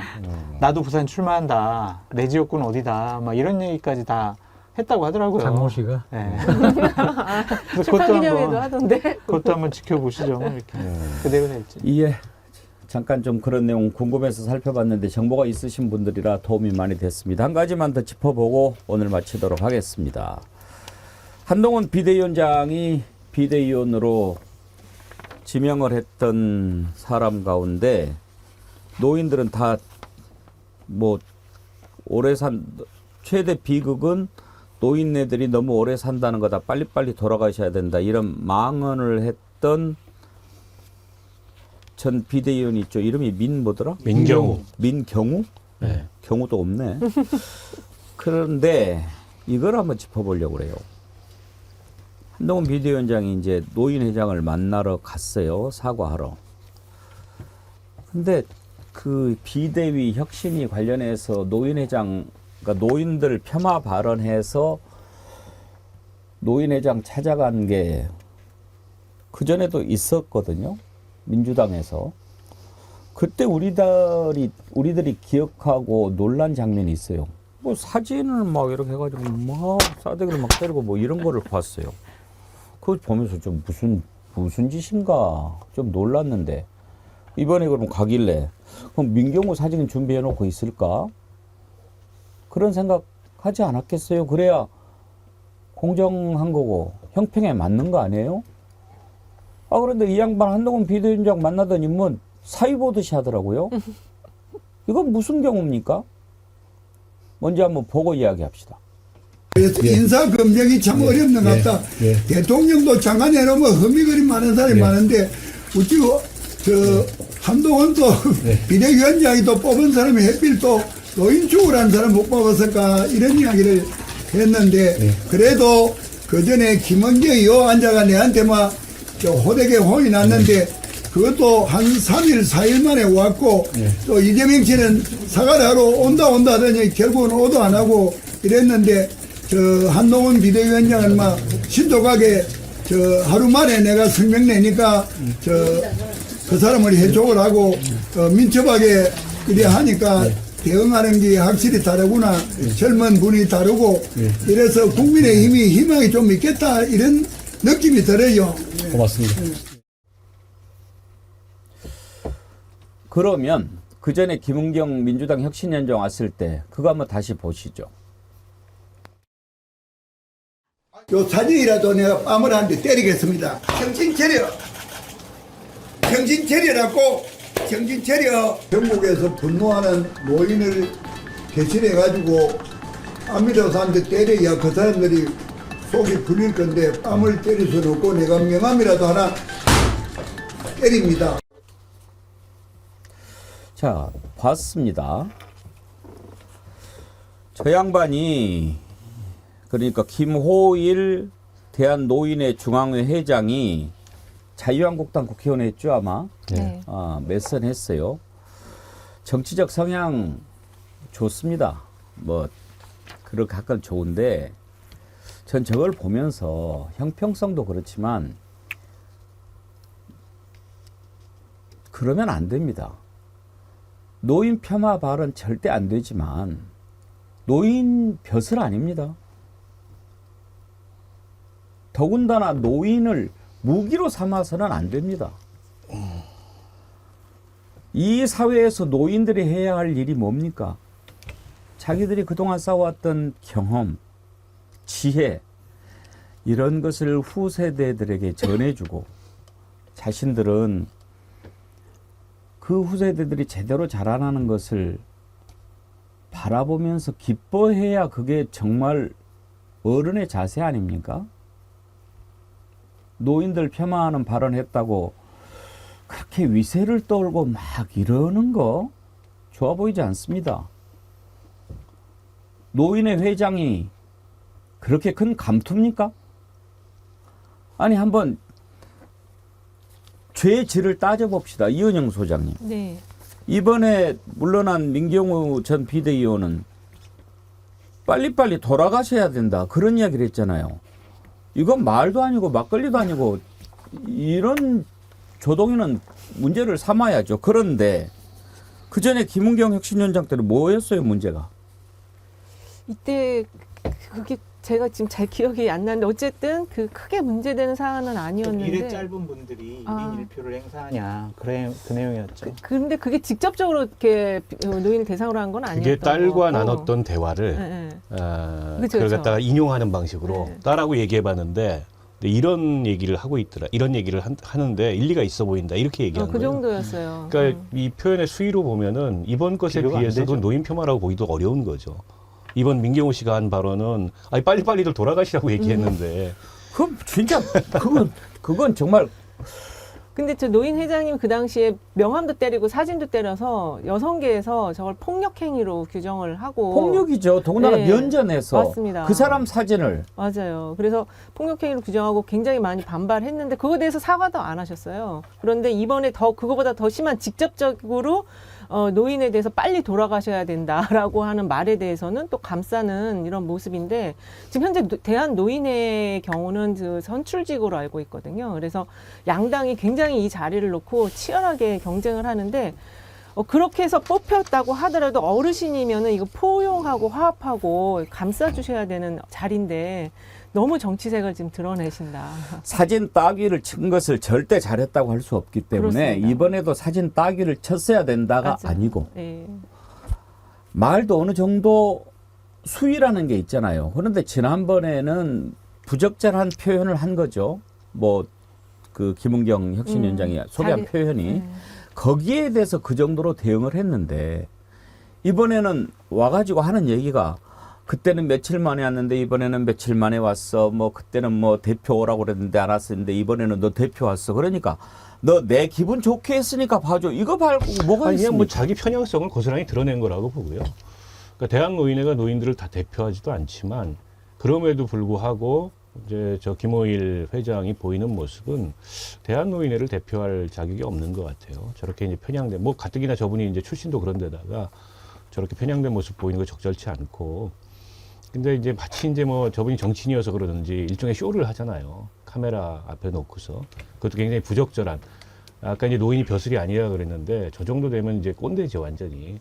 그런 모습만 보이고 있다고 보고, 저는 한동훈 비대위원장의 사람 보는 눈을 좀 문제 삼고 싶은데요. 민경우 씨는 민주당 586 공격을 위해서 일종의 이제 전향한 운동권 데려와서 그 용도로 활용하려고 했는데 그게 이제 무산된 거지 않습니까? 근데 민경우 씨가 과거에 운동 진영에 있을 때 마지막까지 가장 문제였던 사람이에요.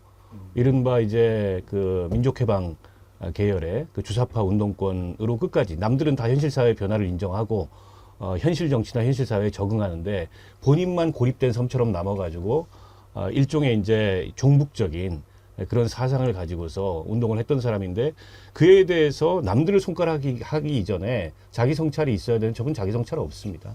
다 그때 이제 운동권들 다 지적하고 저격하고 탓하고, 이제 그런 사람 데려다가 비대위원으로 삼아서 뭘 하려고 했던 것부터 한동훈의 사람 보는 안목에 문제가 있고, 그리고 한동훈 비대위원장의 가장 큰 문제는 검증을 안 합니다. 본인이 인사정보관리단 책임을 맡고 있을 때도 검증이 안 돼가지고 청문회에서 여러 사람이 지금 낙마도 됐고 또 문제가 됐음에도 불구하고 임명이 됐잖아요. 이번에도 역시 저거 인터넷 조금만 찾아보면 금방 알 수 있는 건데 그에 대해서 아무런 뭐 검증을 하지 않고 있는 거고, 그리고 타이밍이 뭐가 빨랐습니까? 뭐 하루 이상 갔잖아요. 민경호 씨가 결국에 슬그머니 자진 사퇴 형식으로 정리했는데, 그것도 제가 보기에는 뭐 타이밍 놓친 거라고 밖에 볼 수 없을 것 같고, 그러니까 저는 저 정도의 사람 보는 안목이라면 국민의힘의 공천 별로 기대가 안 돼요. 민경우 씨의 사태는 저는 뭐 노인 폄하도 있지만 결정타는 아마 일제 식민 통치에 대한 옹호, 그것이 결정타였다고 생각해요. 사실은 국방부가 독도를 분쟁 지역으로 이야기하면서 상당히 현 정부의 대일간 문제가 지난 총선 때와 마찬가지로 토착기구의 프레임이 갇힐 수 있다. 그 때문에 아마 저는 결단을 내렸다는 생각이 들고요. 지금 대한노인회 말씀하시니까 뭐 제가 오늘 이야기 안 하려는데 김호일 노인 회장에 대한 이야기, 우리 뭐 장승주 소장이 너무 잘 알지만 2000년 총선 때 이분이 그때 공천 탈락됐거든요. 그때 이제 뭡니까 하순봉 그 사무총장이 개혁 공천한다 해서 그때 윤여준 그때 이제 여의도 연구소장이 주도해갖고 완전히 혁신 공천을 하면서 본인이 마산 하포인가 그랬어요. 그죠? 하포인데 본인이 그때 이제 삼선에 도전하는데 공천 탈락됐어요. 그러면 그때 누가 공천됐냐면 씨름 선수 이만기가 됐어요. 그러니까 어떻게 한자로 자기 이름도 못 쓰는 사람을 쓸 수 있냐. 그렇게 과암 치면서 당에 들어온 모습을 제가 봤고요. 그러면서 하순봉 사무총장을 찾아갔죠. 그런데 하순봉 총장은 복도에서 마주치니까 하순봉 총장이 도망을 했어요. 한층을 쫓아 올라가서 모든 기자들이 보는 앞에서 난타전을 했죠. 저도 그때 한나라당 출입하고 있어서 싸우는 장면 직접 본 사람인데요. 그 이후에 어떻게 된지 아시죠? 공천 받았습니다, 다시. 근데요, 제가 그 정도로 정치적인 퍼포먼스의 중요성을 아시는 분이에요. 그 자리에 있었거든요. 네. 근데 이부영 부총재도 그때 공천 이거 하던 분이었어요. 이부영 원내총무인가? 하여튼 그 밖에서 제가 보니까 막 두드러 패더라고요. 그래서 제가 안에 들어가지고 지금 밖에 폭력 사태가 벌어졌습니다. 이쪽으로 나가시면 안 됩니다 해가지고 거기가 8층인가 9층이었는데 제가 옆에 비상계단으로 이부영 의원님 모시고 내려가가지고 무사하게 제가 대구로 보내드렸습니다. 그러니까 저는 어떤 얘기를 하고 싶은 거냐면 자리에 대한 인식을 얘기하는 겁니다. 지금 이 나라가 왜 이렇게 됐느냐. 대통령도 장관도 여당 대표도 자리에 대한 인식이 부족해요. 예, 내가 왜 이 자리에 있는가에 대한 생각, 그리고 이 자리는 어떤 일을 해야 되는가에 대한 생각, 이런 생각이 부족하기 때문에 지금 불행한 일을 우리 국민들이 겪고 있는 건데, 노인 회장이에요. 뭐 노인 단체가 몇 가지가 있습니다. 그렇지만 어찌됐든 무슨 일이 생겼을 때 찾아가는 걸 보면 노인 단체 중에 대표격이라고 봐야 되겠죠. 그러면 내가 노인 회장으로 있으면 이 자리가 어떤 자리인가? 대접받는 자리라고 생각하고 있는 거죠. 노인들이 나 대접해줘 라고 얘기하는 순간 매력이 떨어져요. 정말 저분은 내가 모시고 싶다, 대접해드리고 싶다. 그렇게 만들어줘야죠. 그런 일을 해야 할 생각은 하지 않고 내가 노인인데 이놈 자식들 이러면 안 되죠. 노인분들이 오랜 경험과 경륜을 통해서 젊은 사람들이 조금 잘못된 길을 가려고 했을 때 옳은 길을, 좀 더 올바른 길을 말씀해 주시고 보여주셔야 되는데 저렇게 좀 정치적으로 편향된 모습 보여주시는 것은 스스로의 권위와 존경심을 깎아먹는 것이 아니냐라는 좀 생각이 들고요. 한동훈 비대위원장 한 말씀만 더 드리면 요즘 뭔가 좀 취해 있는 것 같아요. 그러니까 사람의 마음은 이 말에서 나오는 게 아니라 좀 표정에서 나온다고 생각이 들거든요. 한동훈 비대위원장 표정 한번 봐보세요. 되게 자아의식이 강해가지고요. 되게 자랑하는 듯한 표정 되게 많이 짓고 있어요. 저는 상당히 좀 위험하다는 생각이 드는 거예요. 내가 결정하고 판단하고 내가 뭐 추진하고자 하는 것들은 다 옳은 거야. 이런 생각 가질 수 있거든요. 그래서 국민의힘 앞으로 국민의 눈높이에 맞는 정당으로 거듭나기가 쉬워 보이지 않는다. 그거의 가장 큰 리스크는 김건희 여사기도 하지만 한동훈 장관이 삐걱하고 잘못된 판단을 하는 순간 한동훈 장관이라는 구원투수가 없어지면은요, 저는 정말 큰일 날 것 같다라는 생각도 듭니다. 우리 정치가 그런 어떤 유력한 정치인들을 중심으로 한 팬덤형 정치가 강화되는 게 사실이잖아요. 근데 저는 그 일반 지지자들이나 유권자들만이 아니고 정치인들 스스로가 어떤 정치적인 이성이나 이런 거를 다 놓쳐버리고 이를테면 한동훈이 등장하면 한비어천가를 부르고 이런 모습을 보면 이 국민의힘이라는 정당이 저거밖에 안 되는 정당인가. 그래도 집권을 갖다가 가장 오래 했던 정당이고 보수의 뿌리 깊은 전통을 가지고 있는 정당인데 한동훈 비대위원장 등장 이후에 그 당 안팎에서 벌어지고 있는 일을 보고 있으면 자업자득이다. 결국에 이 검사들한테 안방 다 내주고 국민의힘이라는 정당이 없어지는 거는 결국 그분들의 수준이 그렇기 때문에 저런 결과를 만드는 거다라는 생각밖에 안 들고요. 이제 공천 다 날아가면 그때 이제 생각이 좀 달라지겠죠. 이준석 전 대표가 지금 열심히 기다리고 있잖아요. 그 노인 회장이 저런 말을 하고 그러면 결국은요 노인회를 엿보이는 겁니다. 가입하실 건 아니죠. 저기에 대해서 누가 또 비판을 할 수 있나요? 저런 단체 회장이 저런 식으로 하는 거에 대해서 구성원들이 자체적으로 비판을 제가 해야죠. 알기로는 대한노인회 지원 법률이 있어요. 예. 그렇기 때문에 사실은 이제 지금 그러니까 정부에서 예산을 그러니까 지자체하고 국가가 예산을 대줄 수 있거든요. 그렇기 때문에 아마 이 지금 이 여당 비상대책위원장이 여당 대표니까 아마 지금 지원을 다음 많이 지원 때문에 네. 뭐 그런 것 때문에 또 더 일종의 정치적 아부를 하는 거죠. 그런 저기 전국 걸까요? 조직일 겁니다. 네, 전국 맞아요. 조직. 네, 전국 지역에도 다 있고. 그러면 저것도 관변 단체라고 봐야 되나요? 법정 단체죠. 법정 단체. 네, 법정 단체. 예. 뭐 전통적으로 관변단체라고 봐도 무방하죠. 네. 근데 그런 좀 성격이었으니까. 너무 자기 직에 대한 월권이에요. 저런 식의 태도는 다 포용을 해야 되는데. 지난번 해당 선거 때도 치열했던 걸로 알고 네, 있습니다. 맞아요. 엄청 예. 치열했어요. 정말 자리에 대한 생각들을 좀 제대로 저분은 갖고 이제 뭐 자기 수틀리면 주로 때리는 분이군요. 과거에 그 정치인 시절에 일화도 들어보고. 그 얘기 하려고 한 거예요. 원래 무도를 좀 했나요? 타격이 되게 크셔가지고요. 네, 타격은 커요. 보이시죠? 예. 무도인들은 전통적으로 저렇게 막 손 쓰지 않아요. 행위를 안 예. 하죠. 오늘 여기까지 할 텐데요. 오늘 또 어제보다 더 많은 분들이 동시 접속해 주셨습니다. 22,000명을 넘겼는데요. 감사합니다. 매일 이렇게 기록을 경신시켜 주신 여러분께 진심으로 감사드립니다. 오늘도 많은 분들이 댓글 보내주셨는데 아까 소개해드린 분들 저희 홈페이지로 이메일 주소 남겨주시면 저희가 준비한 선물이 있습니다. 디어루시에서 나오는 클렌징 폼 아주 좋은 겁니다. 보내드리도록 하겠고요. 고수님 SOOKO니까 고수님이시겠죠? 댓글 소개 안 해주니 이제 시청만 하렵니다. 그래도 백운기의 정치 1번지는 담배만큼 끊기 힘들어요. 아따 그러지 마시고 댓글 열심히 남겨주세요. 그리고 담배는 빨리 끊으세요. 네, 고수님께도 저희가 선물 드리도록 하겠습니다. 그리고 서울대병원에서 아까 브리핑한 내용을 간단하게 소개를 해드릴게요. 이번에 집도의가 서울대병원 이식혈관외과 민승기 교수였는데요. 목 부위에 1.4cm 칼에 찔린 자상이 있었고 많은 양의 피떡이 고여 있었다. 다행히 동맥 손상이나 뇌신경, 식도, 기도 손상은 없었다. 이렇게 밝혔네요. 천만 다행입니다. 정말 천운이었다. 이런 생각이 들고요. 2차 감염 우려로 세척을 실시한 뒤에 속, 목 정맥을 9mm 정도 꿰맸고 수술 이후에는 다행히 순조롭게 잘 회복 중이다.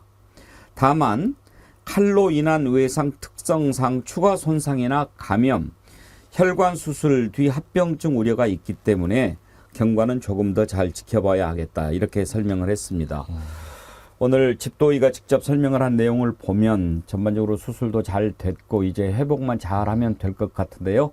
다시 한번 이재명 대표의 조속한 쾌유를 여러분과 함께 기원하겠습니다.